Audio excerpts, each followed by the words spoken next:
Nous sommes le mardi 9 octobre, bonjour à tous et merci de nous retrouver. Ce matin, on va aller dans le Doubs, dans la Marne ou encore dans le Haut-Rhin pour parler bien-être, tendance, mais aussi faire de belles rencontres. L'instant R comme région, c'est maintenant. On va suivre près de 70 Amérindiens venus quelques jours en Franche-Comté pour faire découvrir les peuples autochtones. On vous en parlait déjà hier. Ce matin, les représentants des tribus invitées ont pris leur quartier à Besançon. Eh bien, l'une de nos équipes y était. C'est le feuilleton de la semaine. On parlera également d'une maladie peu connue et pourtant bien réelle, la bigorexie. C'est en fait une dépendance excessive au sport et comme tous les excès, cela n'a rien de bon. Nous avons rencontré des femmes et des hommes concernés. Mais avant cela, on ouvre l'instant pratique consacré ce matin aux 25 millions de tonnes de déchets plastiques collectés en Europe chaque année, dont seulement 30% sont recyclés. Alors les conséquences pour notre planète sont très lourdes, vous l'imaginez. On s'est donc demandé comment nous, consommateurs, nous pouvions réduire le plastique dans notre vie quotidienne. Voici nos solutions. Le plastique abîme notre planète. Que pouvons-nous faire pour faire reculer ce fléau ? L'instant pratique se penche aujourd'hui sur nos habitudes de consommation quotidienne, au marché, dans les grandes surfaces et à la maison, avec un objectif un peu utopique, zéro déchet plastique. Normalement, depuis un an, on ne devrait plus en voir. Les sacs plastiques sont interdits, mais des commerçants écoulent leur stock et des clients leur en réclament. Mais vous êtes de plus en plus nombreux à adopter les paniers ou les cabas. C'est une très bonne chose, j'en mets de mon cabas, il n'y a pas de problème. Je prends mon sac réutilisable 20 fois, 30 fois. Je trouve que, disons que c'est une routine, là, c'est bon, qu'on faisait autrefois. Et puis, il y a les commerçants très vertueux, comme ce caviste qui offre une ristourne de 50 centimes si vous renoncez à la poche plastique. Je donne de l'argent quand les clients ne prennent pas de sachet. J'ai économisé, entre guillemets, ou la Terre a économisé 2500 sacs. Mais si vous faites l'effort de renoncer à la facilité plastique, ce n'est pas le cas des industriels de l'alimentaire ou même de producteurs supposés pourtant être respectueux de l'environnement. Ces tomates cerises qui sont emballées en barquettes plastique. Et qui sont bio. Alors c'est un petit peu le paradoxe du bio aujourd'hui en supermarché, c'est que les produits bio sont absolument suremballés. Alors, à la sortie de ce supermarché, l'association Plastic Attack vous invite à déballer pour mesurer la quantité des déchets d'emballage. Et si la solution, c'était d'emballer soi-même? C'est l'idée de ces épiceries où l'on vend tout en vrac, la clientèle est motivée. Pour le côté un peu écologique, pour réduire son impact un peu sur l'environnement et limiter les déchets. Les économies se font également sur le fait de prendre que en quantité à la demande. Donc on n'a pas de perte, on n'a pas de gaspillage, ça ne part pas, les euros ne partent pas à la poubelle. Mais vous le pressentez, se passer du plastique exige une sacrée organisation. Voilà, donc ça c'est à peu près 2 à 3 mois de poubelle. Toute proche du zéro déchet plastique absolu, cette mère de famille est probablement championne de France du ménage durable. J'ai remplacé l'éponge par des tawashi que je réalise au crochet. Par exemple, pour remplacer le film étirable ou le papier d'aluminium, j'utilise des charlottes à plat. Dans cette maison, c'est le retour des bons vieux bocaux en verre inusables. Pratiquement plus de déchets d'emballage. Donc là, je vais fabriquer du dentifrice. Donc c'est tout simplement de l'argile blanche que je mélange avec des huiles essentielles. Comme elle, adopteriez-vous aussi la brosse à dents en bambou, compostable, ou la paille en inox plutôt que celle en plastique? Et surtout, la gourde rechargeable plutôt que la bouteille d'eau minérale. Récapitulons, si vous avez renoncé au sac plastique pour faire les courses, vous êtes sur la bonne voie. Si vous préférez le vrac aux produits industriels suremballés, vous progressez. Et si votre poubelle refuse catégoriquement le plastique, vous faites votre part du sauvetage de notre planète. Alors en réduisant le plastique, on prend soin de notre planète et indirectement de nous tous. Dans la même dynamique, il est possible de mieux consommer. Vous êtes nombreux à reprendre le contrôle de votre alimentation. 9 Français sur 10 consomment du bio, une nouvelle habitude qui investit également les cantines scolaires. La région Île-de-France, par exemple, promet 50% de bio dans les lycées d'ici 2024 avec en priorité des produits locaux, une mesure déjà testée dans une centaine d'établissements. Alors en cette semaine du goût, eh bien c'est le moment ou jamais d'aller faire un tour dans l'un de ces restaurants. Ici, à midi, on ne mange pas à la cantine, mais au restaurant scolaire. Jeudi, nous aurons un Du concombre, de la macédoine bio en entrée. Ensuite, nous aurons un sauté de bœuf et on aura des yaourts chocolat bio, on aura des sorbets bio, on aura du fromage bio et le pain bio.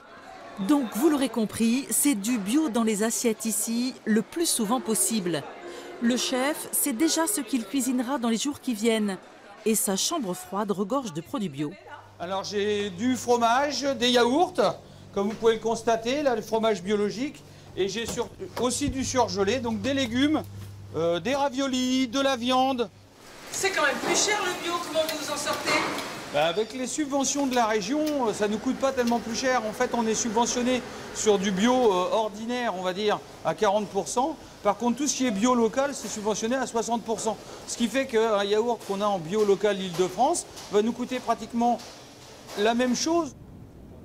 Privilégier les circuits courts, les producteurs locaux, comme ici au Mureau chez Fabien, une aubaine pour Nathalie à la tête de la coopérative bio d'Île-de-France. Un regroupement de 50 producteurs qui fournit déjà 60 lycées franciliens. La restauration scolaire, c'est 10% de son chiffre d'affaires. Alors les lycées sont intéressants puisque les lycées cuisinent sur place et peuvent ainsi cuisiner des légumes bruts, des fruits. Et c'est très important pour nous, pour les producteurs, notamment pour nos maraîchers. Ça permet ainsi d'engager nos producteurs sur des débouchés garantis, sécurisés, avec un prix rémunérateur pour nos producteurs. La coopérative est très demandeuse en fruits bio et notamment en pommes. Ça nous a incité à redévelopper la culture de pommiers en Île-de-France. Concrètement, on a planté 4 hectares de pommiers et on va encore en replanter 2 dans les 2 années qui arrivent. Retour au lycée, car certains élèves apprécient la démarche. Ce midi, on avait même une sauce au miel fait dans le lycée, donc c'est bien, et la proximité, on sait ce qu'on mange. Des légumes ou même des plats bio, c'est pas du tout ce que j'ai chez moi et je goûte à une autre qualité d'aliments. Aujourd'hui, en fait, tout ce qui est burger, fast-food, c'est moins cher, c'est un prix abordable. Alors que le bio, aujourd'hui, encore en France, c'est un prix assez élevé. On leur apprend à réfléchir et à travailler sur des notions de développement durable, sur les circuits courts, sur mieux se nourrir, l'éducation au goût. On fait parfois des produits qu'ils n'ont pas l'habitude de manger chez eux. Mais malgré tous ces efforts, l'an passé, un fast-food s'est installé à proximité du lycée. Une concurrence extrêmement vive pour le restaurant scolaire. Oui, il y a encore du travail pour changer les habitudes. Allez, on en vient au 2e épisode de notre feuilleton consacré cette semaine aux Amérindiens. 70 représentants de tribus venues du Canada, des États-Unis et de Guyane ont été invités en France pour faire découvrir leur quotidien et sensibiliser le plus grand nombre aux dangers qui guettent les autochtones. Dans ce reportage, nous allons faire la connaissance d'une famille du Québec issue du peuple Innu. Panique à Ornans, les Indiens débarquent. Pour le président de l'association Four Winds, c'est le moment des retrouvailles. How are you?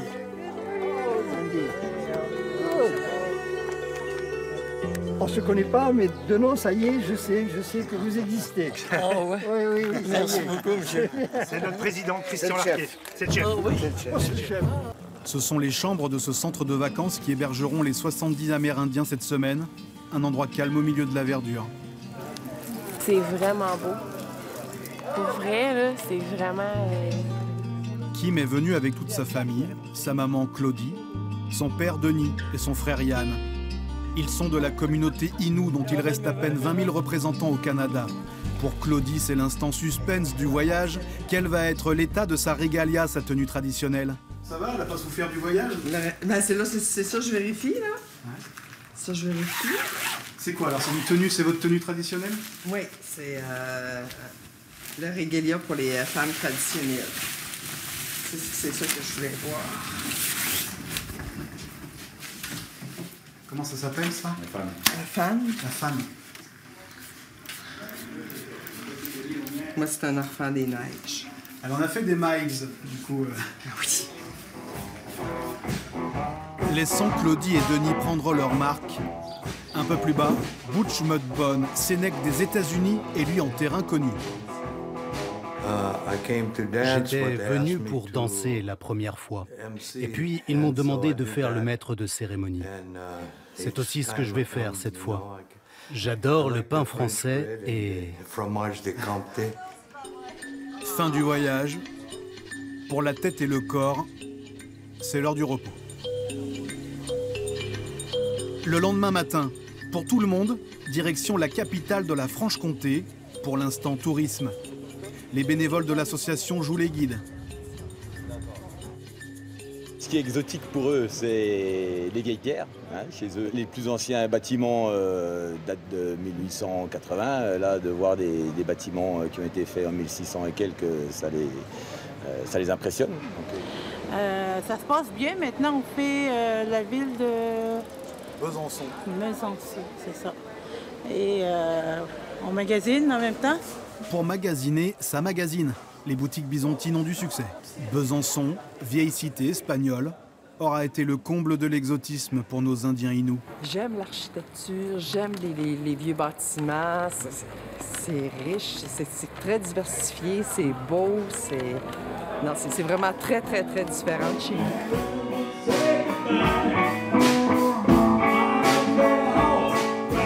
Pas de shopping pour Butch Mudbone. À Memphis, c'est un chanteur de blues réputé, alors un magasin de musique n'a pas manqué l'occasion. C'est quelqu'un de très décontracté avec la vie, avec les horaires en particulier. Voilà, c'est un Indien dans la ville. Quelle revanche de la vie pour Butch. Lui qui aura connu les pensionnats de christianisation jeune, dont l'avenir était de ramasser les pommes de terre pour un cultivateur blanc et de devoir renier ses origines. 60 ans plus tard, l'Indien Sénèque est droit dans ses bottes. Et grâce au powo d'Ornans, sa voix aura même traversé les mers. Mais demain, Butch Mudbone laissera tomber la guitare. Les tambours entreront dans la ronde.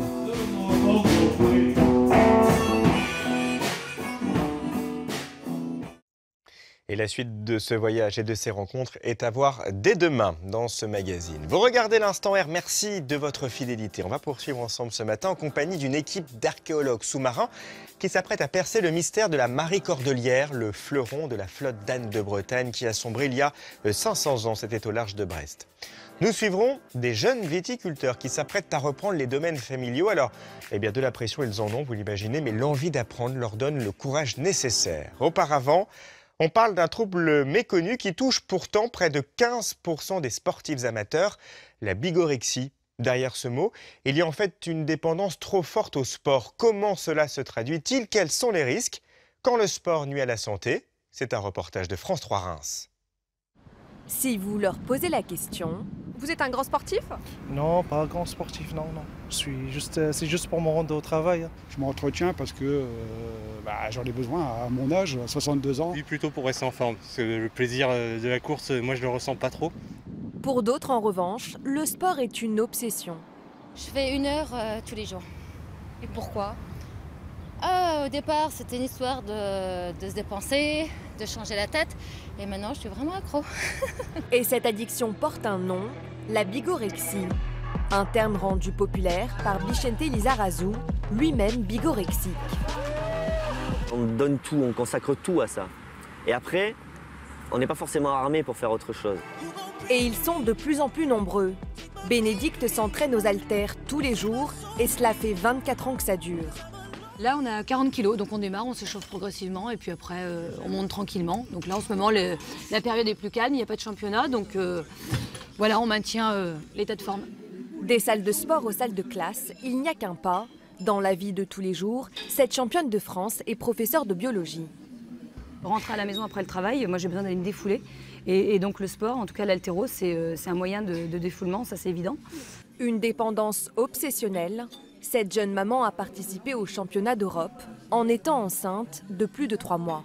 C'est comme une drogue, c'est comme celui qui fume ou voilà, on devient addict, on devient addict complètement au sport et c'est vrai que si je vais pas à la salle, je me sens pas bien. L'envie de se dépasser, de repousser ses limites, c'est le quotidien des pompiers. Direction Nice pour ces hommes du feu, bientôt hommes de fer. Ils se sont préparés depuis des mois pour l'Ironman, une compétition extrême de triathlon. C'est pas facile de se dire qu'on est accro au sport. Mais déjà, quand on fait un métier comme le nôtre, forcément, qui est beaucoup porté sur l'activité physique, la plupart sommes licenciés dans des clubs extérieurs de différentes disciplines. Et quand on additionne le sport au travail et le sport à l'extérieur, donc je pense que forcément, on fait partie un petit peu de ce genre de personnes qui sont addictes à l'activité physique. Et pour éviter les dérives, ils sont encadrés par des professionnels. Alors, on a un service de secours et de santé donc médical au sein de notre SDIS avec des médecins qui sont en charge bien évidemment d'écouter et de recevoir les collègues qui se situeraient dans ce champ d'action de bigorexie. La bigorexie est une maladie reconnue par l'Organisation mondiale de la santé. En France, 15% des sportifs amateurs seraient concernés. Et pour revoir ce reportage et cette émission dans son intégralité, rendez-vous sur France.tv. On rejoint le Grand Est, maintenant une région qui abrite de nombreux vignobles, des entreprises familiales pour la plupart, qui se transmettent de génération en génération. Nous avons suivi 2 jeunes vignerons qui s'apprêtent à reprendre le flambeau, non sans une certaine appréhension. C'est l'instant portrait.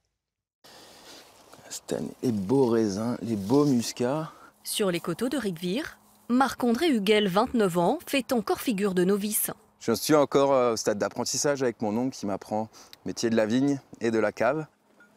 Voilà seulement 4 ans que le jeune chef de culture a intégré le domaine Huguel. 30 hectares de vignes, plus d'1 million de bouteilles commercialisées chaque année, près de 500 ans d'histoire familiale. Entre les Huguel et Rigvire, c'est une longue tradition, débutée en 1639. Au total, 12 générations de viticulteurs se sont succédées à la tête de la plus vieille entreprise locale, qui fut aussi l'une des premières à développer l'export du vin alsacien. Mon grand-père, qui parlait parfaitement l'anglais, a pensé dans les années 20-30 de se diversifier. Il a voyagé dans le monde entier, beaucoup l'Angleterre, les États-Unis, Canada, Australie. C'est vrai que le vin et l'histoire sont intimement liés, dans toutes les régions d'ailleurs. En Alsace, une dizaine de grands noms peuvent se targuer d'avoir inscrit un peu de leur histoire dans celle de la vigne. À Dambach-la-Ville, les Ollers revendiquent eux aussi un arbre généalogique solide. C'est les vignes à papy, c'est les vignes à papa.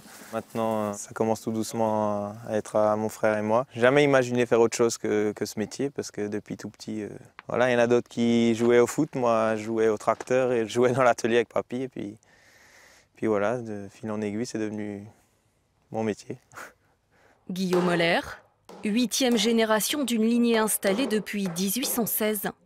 D'abord maître tonnelier, avant de devenir viticulteur dans les années 60. Avec mon épouse, nous avons fait grandir cette petite exploitation viticole au départ.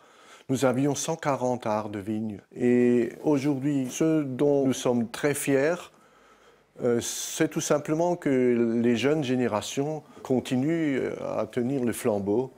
La notoriété et la passion du vin en héritage. Des atouts qu'ici on est bien décidé à mettre en avant. On a appelé la gamme Oller Frères. Alors pourquoi Oller Frères? Parce que la première tonnellerie du village s'appelait Oller Frères, donc c'est un petit clin d'œil à nos ancêtres. Des clins d'œil à l'histoire plutôt valorisants, forcément vendeurs. Il y a vraiment plein de pays qui utilisent les cépages qu'on peut avoir en Alsace, mais ils n'ont pas ce même savoir-faire, ils n'ont pas les mêmes techniques, et ils n'ont pas cet héritage justement qu'on est fiers d'avoir. Oller, Huguel, 2 domaines parmi les principaux producteurs de vin alsaciens qui n'ont pas fini de tracer leur destin au pied des vignes. Oui, de belles histoires de famille. Autre belle histoire qui nous emmène en Bretagne pour rencontrer une équipe d'archéologues sous-marins. Avec l'aide d'historiens, d'hydrographes, ils essaient de percer les mystères qui entourent le naufrage de la Marie Cordelière, le fleuron de la flotte d'Anne de Bretagne. C'était il y a 500 ans et c'est un épisode marquant de l'histoire bretonne.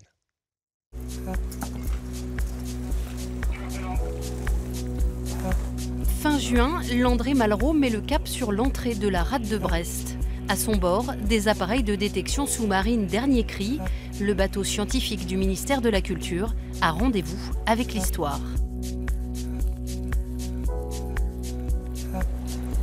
L'équipe d'archéologues sous-marins dirigée par Michel Lourd s'apprête à percer le mystère de la Marie Cordelière, le fleuron de la flotte d'Anne de Bretagne qui a sombré il y a 500 ans au large de Brest. Là, vous avez la conviction qu'elle est là. Oui, mais ça ne veut pas dire parce que je suis convaincu que j'ai raison. Donc il faut savoir raison garder, mais effectivement, c'est parce que nous pensons qu'elle est là que nous sommes là en train de chercher. Le DRASM, le service de recherche sous-marine français, travaille main dans la main avec plusieurs partenaires. Pendant 3 semaines, vont se relayer à bord des archéologues, historiens, hydrographes, tous avec l'idée d'en apprendre davantage sur cet épisode marquant de l'histoire de la Bretagne. Le 10 août 1512, un combat terrible oppose les flottes franco-bretonnes et britanniques. La Cordelière s'attaque au Régent, le plus gros navire anglais de l'époque. Après une bataille de plusieurs heures, les deux vaisseaux sont entraînés vers le fond. À quoi ça ressemble la Cordelière et le Régent? On ne le sait pas exactement. Mais quelque chose comme ça c'est le Henri Grâce-Dieu qui a été construit peu après. Voilà, ça donne quelque chose de... Ça, c'est un document de l'époque. C'est vraisemblablement un bateau de cette taille-là, avec cet équipement, cette mâture et surtout cette forêt de canons. Malgré l'incendie et l'explosion, les archéologues sont convaincus qu'il reste un amoncellement de vestiges colossal. Les identifier apporterait un témoignage exemplaire sur l'évolution des marines au début des temps modernes. Pour tenter de les retrouver, un magnétomètre et un sondeur sont immergés. Les premiers jours, ces poissons ont déjà permis d'identifier quelques anomalies. Dans le jargon des fouilles, c'est une bonne nouvelle. On a trouvé quelques ancres, on a trouvé 3-4 ancres. Et donc 2 qui sont assez prometteuses, mais bon, il ne faut pas s'emballer bien sûr. Survey pour passerelle, fin de ligne. J'arrête l'acquisition et je mets les poissons en sécurité. Alors Jocelyn, qu'est-ce que ça donne? On vient de repasser sur les ancres qu'on a vu là. En cartographiant un petit peu toutes ces données, on verra si on a un signal important de vestiges enfouis dans le sédiment. Donc on verra une anomalie magnétique importante par exemple. Plus on couplera ça avec la donnée livrée par le pénétrateur de sédiments qui nous dira s'il y a une anomalie dans les couches sédimentaires qui sera révélateur d'un site vraisemblablement ou d'un objet isolé. Sur le carré que vous voyez sur la navigation électronique, là c'est toute la zone qu'on a prospectée et elle est composée de 150 lignes à peu près qui sont est-ouest. Et donc on essaie de faire des passes de 5 mètres, mais bon c'est pas toujours évident avec le courant. 10 jours plus tard, surprise, le sondeur a révélé une superbe anomalie, une épave, peut-être même 2, un Mikado de bois dont le secret reste à percer. Rien ne dit qu'il s'agit des navires recherchés. Ça me donne d'autres images, je vais dire tout de suite si c'est du flanc ou si c'est du fond de carlingue. C'est une carlingue, mais là par contre on est dans les fonds, c'est sûr que c'est des fonds intacts. Donc si tu as une carlingue, ça peut pas être ça. Pour y voir plus clair, Hilarion, le robot sous-marin, entre en jeu. Sa mission, enregistrer tout ce qu'il voit à 50 mètres de fond.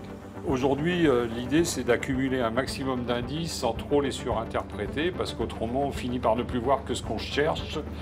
Et si on a déjà une idée précise de ce qu'on cherche, on risque de passer à côté d'éléments qu'on va négliger parce que ça ne semble pas entrer dans le raisonnement. Cette pièce, des anneaux de verrure qui se terminent dessus, par contre, elle a pas. Tu vois? Et là, regarde, tu es là dans l'axe. Regarde, tu as une pièce qui apparaît dessous. Donc c'est peut-être la quille. C'est massif ça ou pas? Putain, j'ai du mal à voir. Si, ça a l'air. Oh, oui, non, mais tu vois, ça c'est la pièce axiale, c'est sûr. T'as vu? Elles sont posées dessus, il n'y a pas de doute, regarde. Et elles semblent connectées avec celle-là. Ça c'est bien ça. Tu peux faire de la photo, Fred, là, celle-là plutôt. C'est du bordé. C'est du bordé. Sur le flanc arraché. Oui, c'est sur le bordé. Regarde, c'est le bordé là et c'est le bordé arraché. Regarde là, si tu as de la céramique là. Oui, mais c'est celle qu'on a envoyée. Pas facile de se repérer dans un fatras de vestiges plus ou moins anciens. Pirelli. Harley. Harley Davidson. Harley Davidson. C'est sûr que sur un des flancs, on a l'impression d'avoir un bateau assez costaud, lourdement charpenté, avec des traits de construction qui sont très similaires à la construction qu'on rencontre en Angleterre, fin 15e, début 16e. Donc évidemment, on peut penser au Régent, on est dans ce créneau, mais on sait qu'il y a un autre bateau qui s'est perdu l'année suivante, un Anglais. Mais pour l'instant, même si l'horizon chronologique pourrait coller, ça nous semble intéressant pour ça, on n'a pas d'artillerie, pas de céramique, et on a des ensembles de bois, enfin au moins une épave. Maintenant, on pense peut-être le cerner ainsi, une épave, mais on n'a pas l'artillerie qui va avec, mobilier archéologique non plus, et on a peut-être ce qui peut être une seconde épave, mais on n'arrive pas à le dire, à déterminer. Donc on va replonger. Plonger, il le faudra encore une fois, 10 fois, 100 peut-être. Les indices prélevés ce jour-là n'ont pas permis de répondre aux questions des scientifiques. Sans canon, l'épave identifiée est-elle celle d'un navire de commerce du Moyen-Âge? Si ce ne sont pas les deux navires recherchés, alors où sont-ils? L'énigme de la Cordelière n'a pas fini d'animer le cœur des passionnés d'histoire maritime.